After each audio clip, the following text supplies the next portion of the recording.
Vous avez l'impression de réagir trop tard quand l'autre s'énerve sur vous. Vous souhaiteriez réagir plus vite, détecter plus rapidement les premiers signes de l'agressivité pour pouvoir prévenir le conflit ou le résoudre de manière plus simple et plus efficace. Cette vidéo va vous apporter quelques éléments de réponse pour détecter l'agressivité chez l'autre.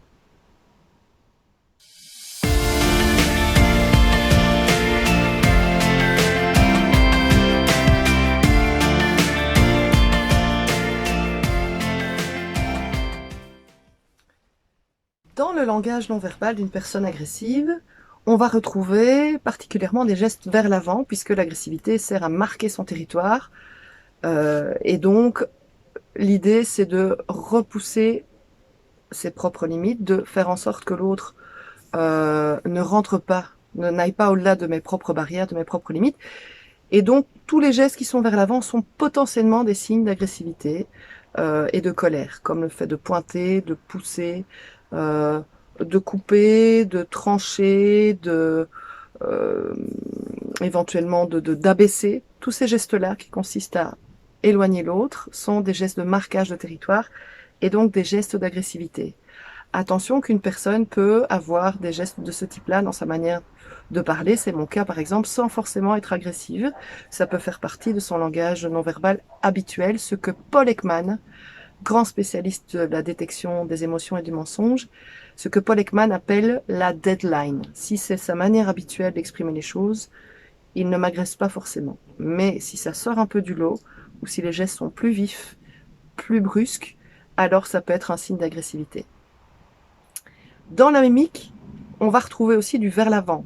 La bouche peut être vers l'avant, le menton, le cou éventuellement, qui peut être tendu, le menton peut se relever, les sourcils froncés, on est déjà dans du vers l'avant, donc le marquage de territoire, il est symboliquement déjà représenté sur le visage. C'est du vers l'avant. Ça peut être léger parce que l'autre n'a pas toujours envie de dire qu'il est en colère ou il ne le sent pas toujours. Et donc ça peut être juste un petit geste, un micro-geste de ce type-ci. Par exemple, regardez ma bouche. Je lui demande s'il est d'accord, il va me dire, hop, il est déjà vers l'avant. Ou il va froncer un peu les sourcils ou de manière très brève.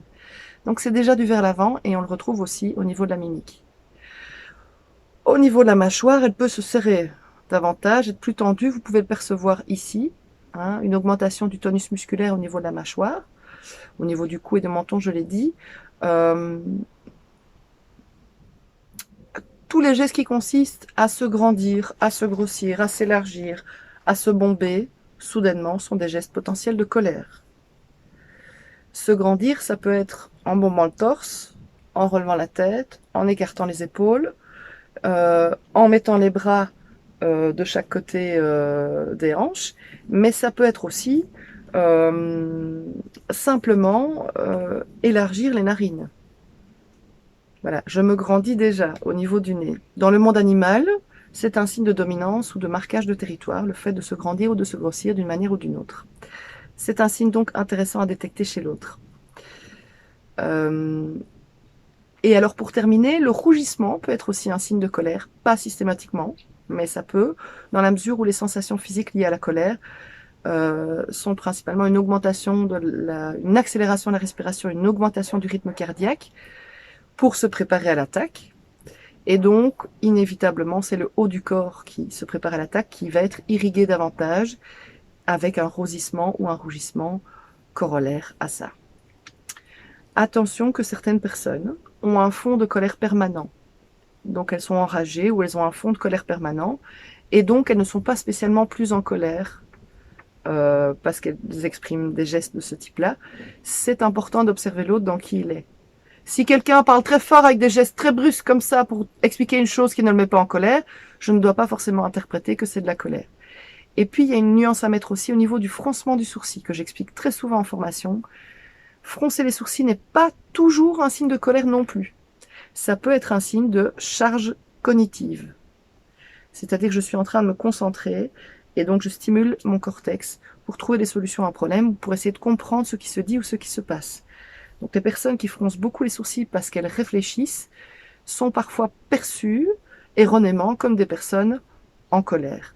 Et donc si je ne vérifie pas la détection que je fais de l'agressivité de l'autre, je peux me tromper et c'est vraiment la chose essentielle à retenir. Une fois que j'ai détecté des signes de colère potentiels, c'est de vérifier, de voir comment je fais avec ces signes-là. Vous pouvez en savoir plus en vous abonnant à la chaîne YouTube, en cliquant sur s'abonner et la petite cloche juste à côté.